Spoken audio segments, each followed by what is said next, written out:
You know that feeling when your family promises to be there for you during your most vulnerable moment. That warm, safe sensation that everything will be okay, because the people who love you most have your back. I felt exactly that when I was wheeled into surgery for an emergency gallbladder removal. My mom squeezed my hand and whispered she would take care of everything. My brother assured me he would handle all my needs. But sometimes the sweetest promises turn into the most bitter betrayals. I never imagined that their love came with conditions I was about to discover in the most painful way possible. Before I share what happened next, let me know where you are watching from in the comments below. Hit that like button and subscribe because trust me, this journey will make you realize something important about the people around you. The sharp stabbing pain hit me like lightning on a Friday afternoon while I was reviewing quarterly reports at Anderson and Associates. One moment I was calculating tax deductions, the next, I was doubled over my desk, gasping for breath. My coworker Jessica rushed me to St. Mary's Hospital where Dr. Stevens delivered news that changed everything. My gallbladder was severely inflamed and needed immediate removal. As they prepped me for emergency surgery that Friday night, my mind raced through weekend plans that would never happen. But then my phone started buzzing with calls from family members, and suddenly those fears melted away. Mom was the first to arrive, her face flushed with worry as she held my hand in the pre-op room. Linda, my 55-year-old mother who ran a successful hair salon downtown, immediately took charge. Her voice carried that maternal authority I had relied on my entire life. She pulled out her phone and started making lists while talking to the nurse about post-operative care requirements. The relief in her eyes when Dr. Stevens explained the procedure gave me such comfort. My older brother Brandon arrived next still in his expensive lawyer suit from the firm where he was making partner. At 32, he had always been my protector, the one who taught me to ride a bike and helped me with college applications. He squeezed my shoulder and promised in that confident voice of his that I should focus only on getting better. Everything else would be handled. Amanda, his wife of 4 years, showed up with a notebook already filled with meal ideas and recovery tips. As a high school teacher, she approached everything with methodical planning. She had researched post-surgery nutrition requirements and was excited to help with my healing process. Her enthusiasm about making homemade bone broth and preparing easy-to-digest meals felt like such a blessing. My youngest sister Stephanie burst through the hospital doors just as they were about to take me to surgery. At 25 and in her final year of medical school, she understood the procedure better than anyone. Her knowledge reassured me as she explained how straightforward gallbladder removal had become with modern laparoscopic techniques. She promised to take time off from her studies to monitor my recovery. The promises they made that night felt like the warmest blanket wrapped around my anxious heart. Mom would move into my studio apartment for the first week, cooking her famous chicken soup and handling all my daily needs. Brandon would take care of picking up prescriptions, driving me to follow-up appointments, and dealing with any insurance paperwork. Amanda had already planned 3 weeks of meal prep complete with anti-inflammatory foods to speed healing. Stephanie would use her medical training to ensure I followed doctor's orders perfectly. As the anesthesia kicked in, their loving faces were the last thing I saw. I drifted off to sleep, feeling completely secure, knowing I had the most caring support system anyone could ask for. The surgery went perfectly, and when I woke up Saturday morning, Mom was right there beside my hospital bed with fresh flowers and updates from the nursing staff. During my 3-day hospital stay, they visited constantly. Mom brought homemade cookies for the nurses and sat with me during uncomfortable moments. Brandon handled the discharge paperwork and medication consultations with Dr. Stevens. Amanda researched the best recovery positions and bought extra pillows for my apartment. Stephanie quizzed the medical staff about pain management and healing timelines. We transformed my small studio into a perfect recovery space. They moved my bed closer to the kitchen, set up a comfortable chair by the window, and organized all my medications with clear labels and schedules. The refrigerator was stocked with easy-to-prepare foods, and they had arranged everything within arm's reach, so I would not need to stretch or bend. The night before my Tuesday discharge, we had what felt like a family meeting about the next 3 weeks. Everyone had adjusted their schedules around my needs. Mom had delegated salon responsibilities to her assistant manager. Brandon had rescheduled client meetings and court appearances. Amanda had prepared substitute lesson plans for extended time off. Stephanie had arranged for classmates to share notes from lectures she would miss. Their dedication felt overwhelming in the best possible way. As I signed discharge papers Tuesday morning, Dr. Stevens commented on how lucky I was to have such a devoted family. The nurses echoed his sentiment, saying they rarely saw such comprehensive support systems for post-operative patients.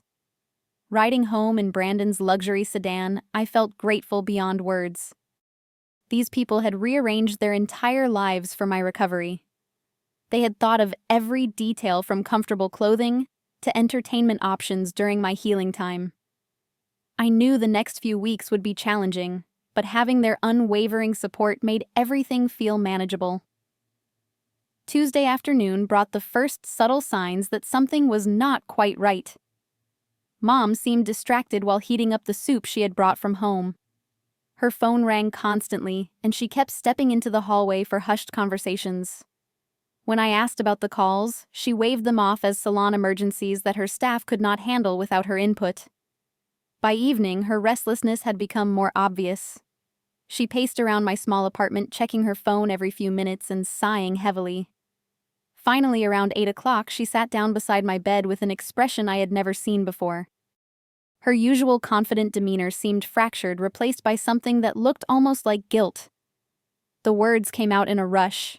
She had completely forgotten about a trip to Aspen that she had booked 6 months ago with her salon colleagues.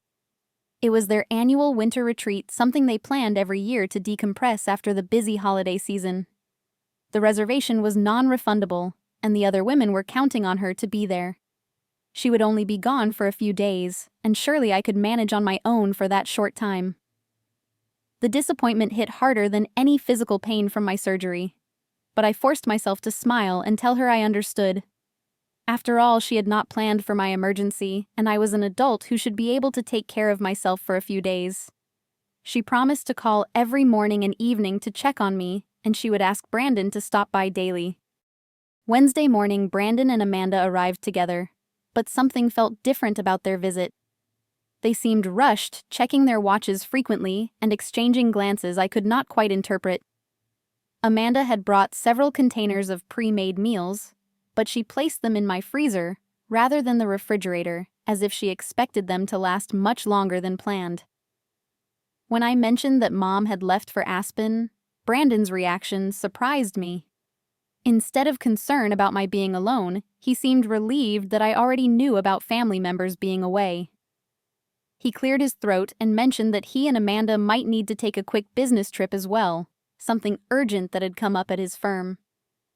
Amanda nodded along, but her explanation felt rehearsed. She talked about a teaching conference that would provide continuing education credits required for her certification renewal.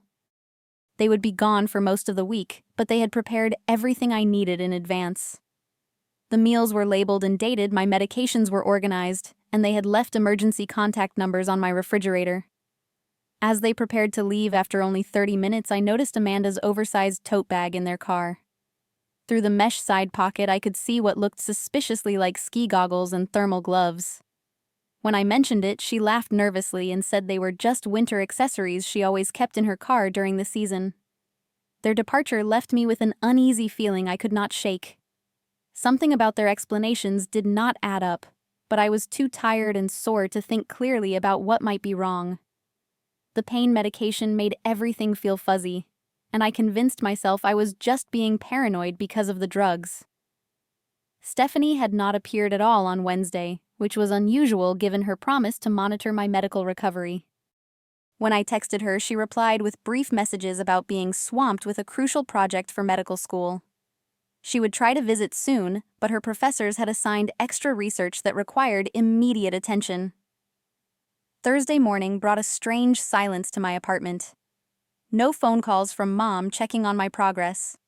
No visits from Brandon or Amanda bringing fresh supplies. No medical consultations from Stephanie about my healing process. the loneliness felt more painful than my surgical incisions. By Thursday afternoon, boredom and curiosity led me to scroll through social media on my phone. That was when my entire world collapsed in a single Instagram post. Stephanie had uploaded a photo just 2 hours earlier showing her standing in front of a massive ski lodge with snow-capped mountains in the background. She was wearing designer ski gear and holding a hot chocolate, her smile radiant with vacation joy. The caption made my blood run cold. Family ski trip to Aspen. Nothing beats quality time with the people you love most. Hashtag family vacation. Hashtag ski trip 2024. Hashtag best week ever. The location tag clearly showed the exclusive Snowmass resort, and I could see tagged photos from other family members in related posts. My hands shook as I checked Brandon's Facebook page, then Amanda's Instagram, then Mom's social media accounts. The evidence was undeniable and devastating. They were all together in Aspen enjoying a luxury ski vacation that had obviously been planned for months. Every smiling photo, every scenic mountain view, every cozy fireside dinner was a knife twisting deeper into my heart. The posts showed detailed planning that went far beyond a simple weekend getaway. They had booked ski lessons, spa appointments, fine dining reservations, and luxury accommodations. This was not a spontaneous trip or a series of separate business obligations. This was a carefully orchestrated family vacation that they had all coordinated while lying directly to my face. As I scrolled through days of posts, the timeline became sickeningly clear. They had planned this trip long before my surgery, probably around the same time they were making those heartfelt promises about taking care of me.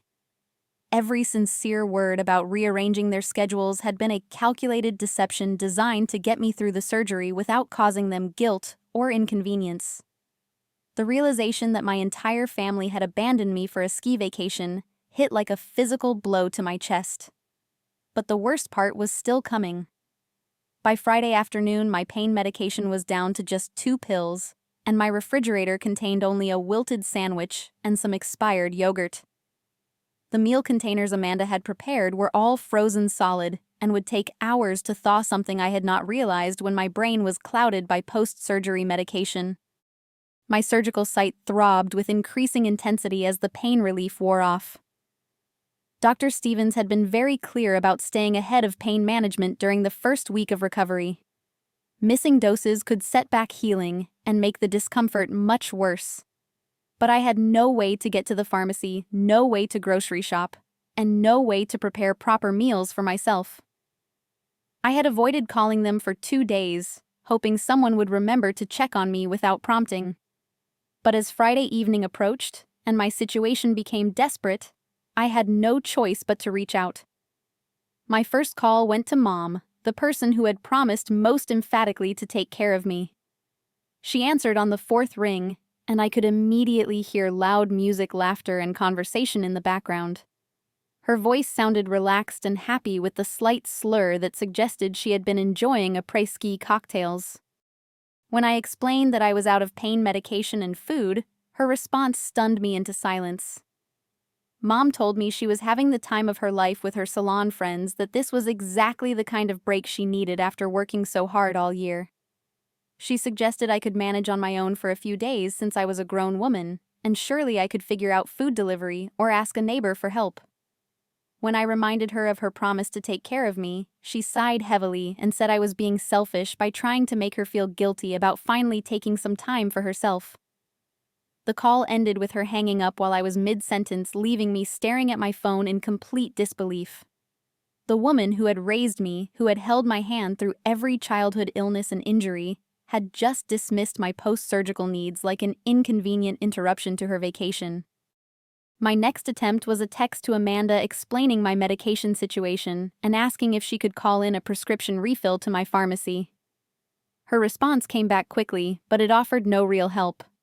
She apologized but said they were in full family mode and suggested I try ordering delivery food and calling my doctor's office for medication assistance.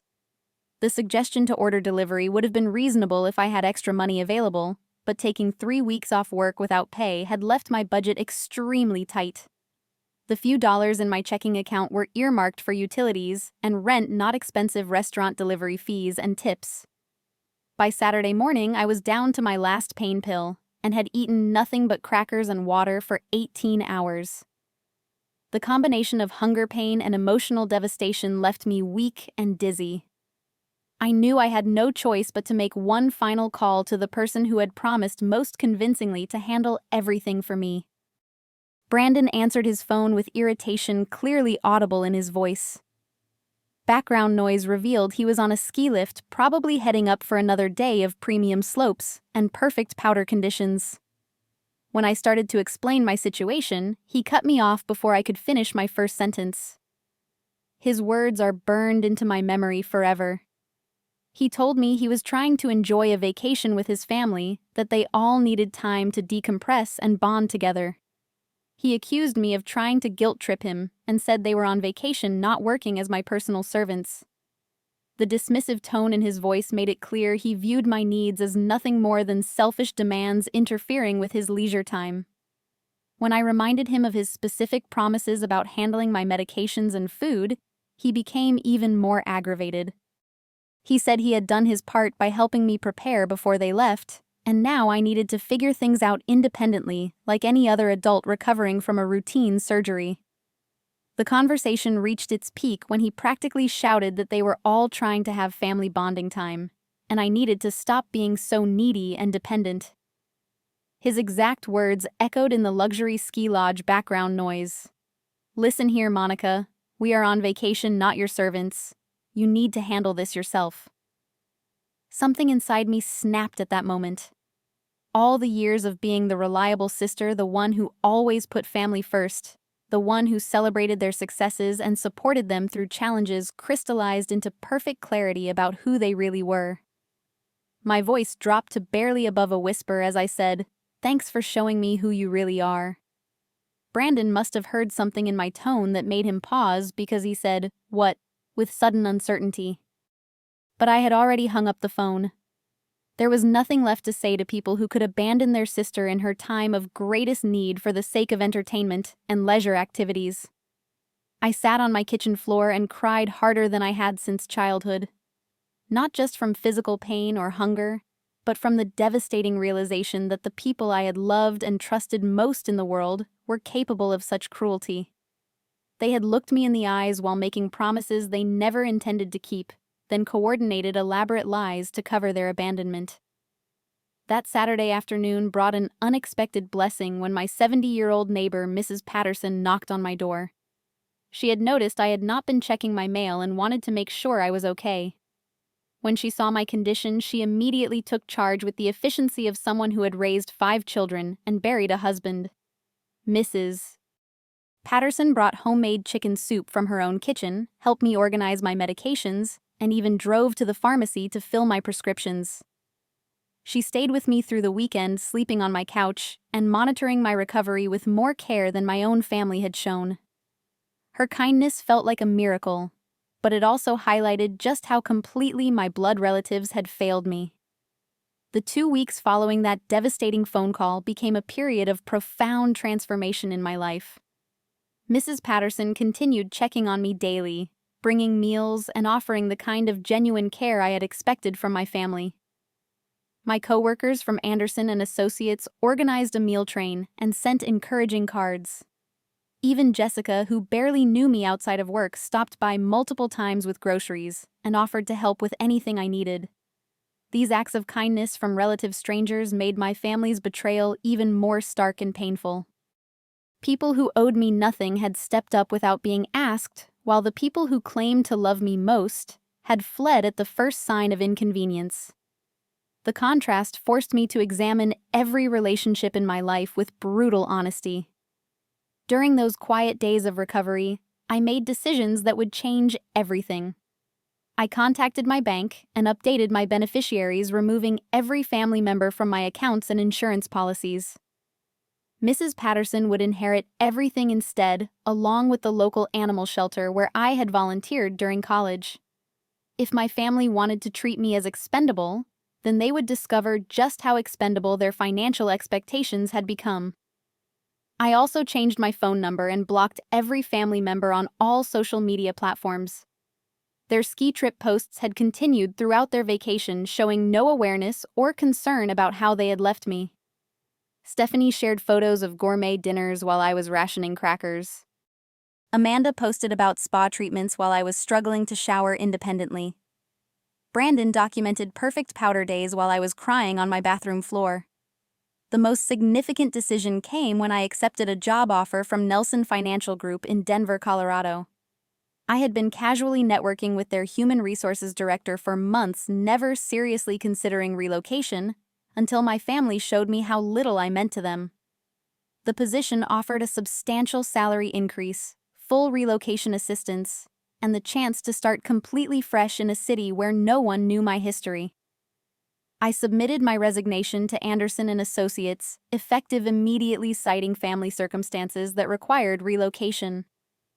My supervisor was disappointed, but understanding, especially when I explained that I needed to be closer to my support system. The irony was not lost on me that I was using family as an excuse to get away from my family forever. The preparation for moving felt like shedding an old skin that no longer fit. I donated furniture they had helped me choose, threw away photos from family gatherings, and packed only items that held no memories of their betrayal. Each box represented another step toward freedom from people who had proven themselves unworthy of my love and trust. My phone started ringing again on the Tuesday after their return from Aspen. Mom called first, probably expecting to slide back into normal communication as if nothing had happened. When the call went straight to a disconnected number message, she must have realized something was wrong. Brandon tried calling next, then Amanda, then Stephanie. Each attempt met with the same result. They moved to social media, sending friend requests and direct messages that I never saw because of the blocks I had implemented. According to Mrs. Patterson, who remained in contact with our mutual neighbors, they had started showing up at my apartment building. The front desk staff informed them that I had moved without leaving a forwarding address, which sent them into a panic. The flood of contact attempts reached its peak exactly 2 weeks after their return. Mrs. Patterson counted 32 missed calls on her phone in a single day, as they had somehow gotten her number and were begging her to pass messages to me. The voicemails she played for me were filled with increasingly desperate apologies and pleas for communication. Mom left tearful messages admitting she had made terrible mistakes and begging for the chance to make things right. Brandon's voicemails acknowledged his harsh words and promised he would never speak to me that way again. Amanda claimed she had been following Brandon's lead and deeply regretted abandoning me. Stephanie insisted she wanted to use her medical knowledge to ensure my complete recovery. But their words felt hollow and calculated, driven by panic about losing me, rather than genuine remorse about hurting me. If they truly understood the magnitude of their betrayal, they would have known that simple apologies could never repair the damage they had caused. Trust once shattered so completely could not be rebuilt with desperate phone calls and guilt-driven promises. On my last day in the city, I sent a single text message to each of them from my old phone before disposing of it permanently. The message was identical for all four. I have found my real family. People who love me unconditionally and put my well-being before their entertainment. I wish you happiness in your future vacations. The responses came back immediately, but I never read them. The phone went into the garbage along with the last remnants of my old life. Whatever they had to say no longer mattered to me. They had shown me exactly who they were when they thought I was powerless and dependent, and I would never give them the opportunity to hurt me again. Denver welcomed me with open arms and endless possibilities. My new colleagues at Nelson Financial Group treated me with respect and kindness from day one. The Rocky Mountains provided a stunning backdrop for my fresh start, and the clean air felt like breathing freedom itself. I rented a beautiful apartment downtown with city and mountain views, furnishing it entirely with pieces I chose for myself. Within 3 months, I had been promoted to senior accountant and was leading my own team of junior staff members. My supervisor praised my dedication and innovative approaches to client service. The work felt meaningful in a way my previous job never had, probably because I was no longer carrying the emotional burden of toxic family relationships. I also started dating David, a fellow accountant who worked in our tax division. He was kind, reliable, and genuinely interested in my thoughts and feelings. Our relationship developed slowly and naturally, built on mutual respect and shared values. When I told him about my family situation, he listened without judgment and supported my decisions without trying to pressure me into reconciliation. The contrast between David's consistent care and my family's conditional love highlighted just how unhealthy my previous relationships had been.